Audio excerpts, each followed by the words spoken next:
pessoal que me assiste aqui da Casa de Acolhida, tudo bem com vocês? Eu estou bem, sou a Priscila, psicóloga. Vira e mexe, quase todos os meses eu estou aqui para conversar com vocês alguns temas importantes, né? Antes de começar, lá vem eu, né? Fazer cobranças aqui para vocês. Para quem ainda não se inscreveu no canal do YouTube da Casa de Acolhida, que possa se inscrever, que possa curtir, comentar, compartilhar. Super importante para casa esse engajamento das pessoas, tá bom? E esse mês, né, como eu falei no primeiro vídeo sobre esse assunto, a gente resolveu falar sobre um tema que eu acho que eu nunca trouxe aqui, ele especificamente, que é o tema do luto, né? Então, voltando um pouquinho, né, que eu falei no primeiro vídeo, né, para quem talvez não assistiu ou não vai conseguir assistir, o que é o luto, né? Ele é um processo natural que uma pessoa, um ser humano vive diante de uma situação de uma perda concreta. Então, assim, pode ser uma perda quase sempre por morte, uma perda por perdas, né? A gente acaba perdendo muitas coisas na vida. Perda de um trabalho, perda de uma amizade, de uma relação amorosa, enfim, né? Até de um objeto, por exemplo, de alguma coisa que a gente perdeu, a gente vive algum sentimento de luto por aquilo, né? E o luto, quase sempre, por ser um processo, a gente entende que ele deveria ter um começo, um meio, um fim, né? E ele acontece de uma forma dividida, né? Como eu falei no outro vídeo, uma psiquiatra, Elizabeth, em 1926, ela era uma psiquiatra, eu não me lembro agora, mas é uma psiquiatra da Europa, ela falou sobre algumas fases, né, que envolvem o processo do enlutamento, do luto, né? Então, eu falei no outro vídeo sobre o processo de negação, onde a pessoa nega a realidade, entendendo que aquilo não pode ter acontecido, é impossível que aquela pessoa morreu, é como se ela não, de fato, compreendesse o que está acontecendo na realidade, né? Lembrando, né, gente, como eu falei também no começo do outro vídeo, que, assim, nós seres humanos, a gente sabe na nossa consciência que a gente é finito, que a gente vive uma vida até um certo dia, que uma hora a gente vai morrer, que nós vamos acabar, né, enquanto corpo. Então, a gente deveria ter mais consciência disso, da nossa finitude, até para viver uma vida com mais consciência, com mais amplitude, com mais desejo, né? Com menos coisa boba que a gente faz, né? Brigas desnecessárias. Mas o ser humano ele não funciona tão assim. É muito provável que a gente tenha essa consciência, mas a gente viva quase uma fantasia de que isso não vai acontecer com a gente. Né? Assim, é sempre com alguém que morre, não a gente, né? Então, isso também é um pouco de negação.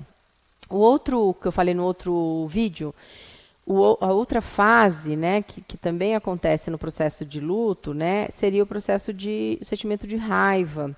A pessoa enlutada começa a sentir muita raiva do que aconteceu, né, do próprio processo da perda, de como perdeu, ou ela começa a ter raiva da própria pessoa que morreu, da situação. Então, ela fica enraivecida, né, constantemente com aquele processo. Então, a pessoa muitas vezes fica muito amarga, fica com crises de raiva, ela pode ter processos autodepressivos, destrutivos, desculpa, né? Ela pode começar, por exemplo, a beber demais, né? Então, alguns comportamentos que começam a acontecer são muito pelo motivo desse processo de luto nessa fase da raiva, né?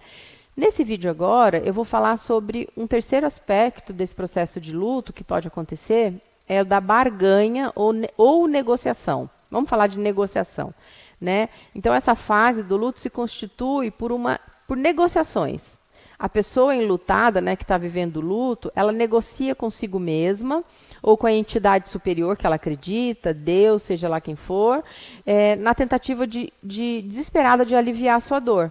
Então, ela conversa com Deus, então ela faz negociação com Deus, né? Tá vendo? Eu só teria acreditado em você se você não tivesse levado aquela pessoa. Eu teria acreditado mais, agora eu não acredito tanto em você porque você levou aquela pessoa que eu queria, né? Então, ela faz negociações, essa pessoa enlutada, consigo mesma ou com uma entidade superior, né?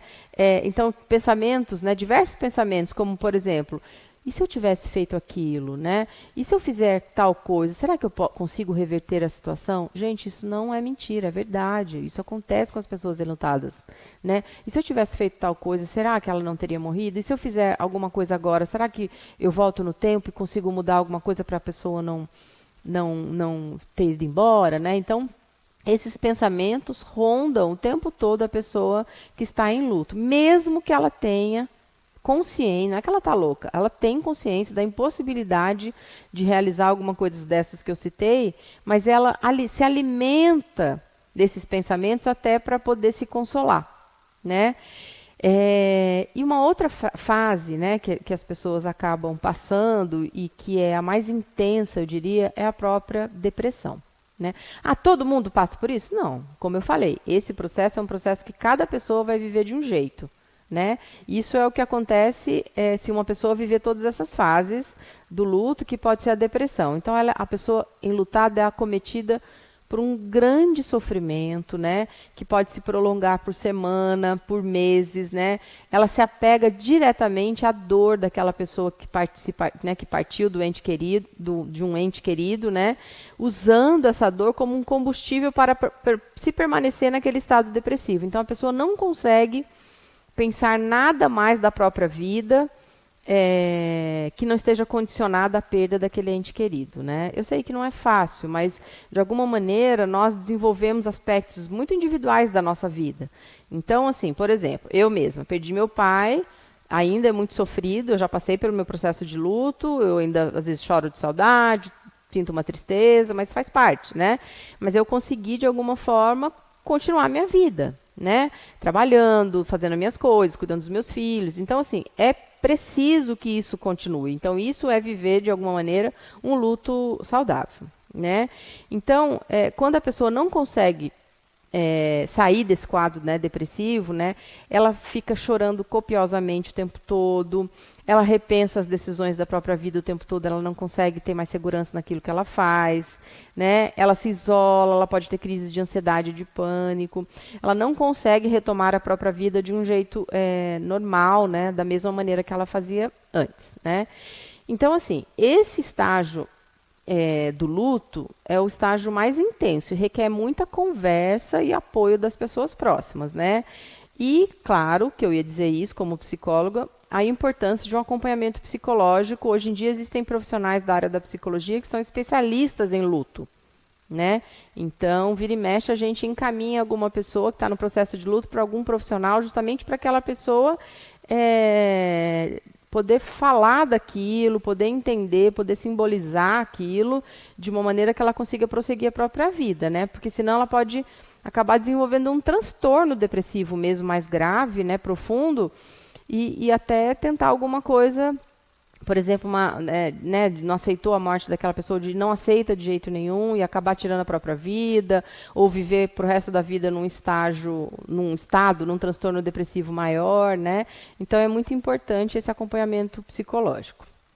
O último, por fim, estágio que a gente fala do processo de luto é a aceitação, né? Então a aceitação é o último estágio do luto, né? É aquele momento que a gente espera que aconteça, né? Mesmo quando essa experiência que eu falei dessas fases do luto não é linear, a gente espera que em algum momento exista essa fase da aceitação, né? É nesse momento que a pessoa compreende que o ente querido morreu, que ele não existe mais aqui com ela, né, fisicamente falando, que existe uma nova realidade imposta, né, que existe uma ausência concreta de quem partiu, né? Então, assim, todos os sentimentos que ela pôde viver de sofrimento, né, de angústias, de alguma maneira já foram externalizados, resultando uma sensação de paz, né? Quer dizer, eu consigo compreender e aceitar a morte do meu pai. Então, eu entendo que ele não está mais aqui, embora me doa, eu já passei de uma fase de ter negado, ou de ter ficado com muita raiva, ou de ter barganhado com Deus, né? Enfim, a pessoa, quando chega nesse processo de aceitação, é o melhor momento que ela pode, inclusive, resgatar boas lembranças, boas memórias daquele ente querido que se foi. O que não quer dizer que, quando a gente aceita a perda, a gente não vai sentir mais as coisas, como eu falei, saudade, não vai lembrar mais da pessoa, não é esquecer os bons momentos, mas é justamente ter um entendimento real, né, da situação, colocar a mão na realidade e entender que a saudade vai fazer parte, que a gente vira e mexe vai mexer naquilo como mexe numa mala, né? Assim, a gente vai pegar as boas lembranças, vai olhar para aquilo, vai sentir saudade, mas a vida vai continuando. Paralelo a isso, a nossa vida vai continuando, né? Então, a aceitação significa conviver pacificamente, em paz, na verdade, com a perda, né? É o mesmo que se lembrar daquela pessoa que partiu com gratidão, com carinho, né, de saber que ela fez parte da sua vida, compreender que é preciso continuar vivendo mesmo na ausência dela. Tudo isso é poder aceitar e conviver pacificamente com essa situação, né? A gente pode, dependendo do tipo de morte daquele ente querido, a gente pode viver a aceitação muito antes do luto começar, muito antes da pessoa morrer, por exemplo, né? Uma pessoa que está acamada há muito tempo, doente, muitas vezes os familiares acabam vivendo o luto antes mesmo da pessoa partir, né? Não é que quer dizer que eles estão matando a pessoa antes da hora, mas de alguma maneira eles já estão aceitando e compreendendo como é a situação, o que vai acontecer e vão vivendo aquilo, externalizando sentimentos, processando, né, gerindo aquelas emoções e conseguem passar por isso de um jeito melhor, né? Então, assim, para a gente ir finalizando, né, como é que é lidar com o luto, né? Tem muitas opiniões sobre como a gente deve lidar com o luto. Tem quem acredite que não é saudável se entregar ao luto, quem acredita que, por exemplo, uma pessoa tem que levantar no outro dia, fingir que nada aconteceu, tocar o barco, não pode chorar, para com isso. Tem gente que acredita nisso, né? É certo, é errado? Não sei, mas assim, psicologicamente eu imagino que não seja saudável uma situação dessa, né? Também há quem acredite, né, que não é possível encontrar tranquilidade sem necessariamente passar pelas 5 fases do luto. Eu estou mais pensando nisso, né? Não necessariamente a gente tem que passar por todas as fases, como eu falei, vai depender de cada pessoa, mas é importante a gente passar por essas fases para poder aceitar pacificamente o que aconteceu com o nosso ente querido, né? Então, assim, um pouco de cada jeito de pensar é válido. O que é importante saber é que o processo de luto não é patológico, não é uma doença, é uma resposta emocional do psiquismo esperada em uma situação de perda, né? Como eu falei, não só por morte, mas por outras perdas. Então, viver o luto é um direito de todas as pessoas, independente do grau de parentesco ou da afinidade com quem partiu, né? É muito comum a gente ver pessoas que não entendem como certas pessoas sentem tanto, outras sentem menos, mas é preciso respeitar o direito dessas pessoas viverem o luto, né? Então, para finalizar, eu queria dizer que esses 5 estágios, né, do luto, como eu falei, eles são necessários e extremamente importantes, né, para que aquela pessoa viva com muita paz, muita magnitude a perda, que ela possa expressar seus sentimentos e definitivamente encontrar a paz, né? Se isso não acontece, gente, se a coisa se prolonga por muito tempo, se a gente começa a perceber que aquela pessoa não consegue caminhar com a própria vida ou ter alguns comportamentos que são estranhos, a gente precisa encaminhar essa pessoa para um processo terapêutico, né? Para poder processar essa perda, né? Porque o psicólogo, né, ele vai dar à pessoa o direito de navegar pelas fases do luto. Vai falar que você pode viver todas as fases do luto e vai ajudá-lo a entender isso, vai orientar, né, para que a pessoa chegue no ponto da aceitação daquela perda. Tá bom? Então, espero que vocês tenham gostado do tema. Nós nos vemos o mês que vem. Fiquem com Deus. Até mais.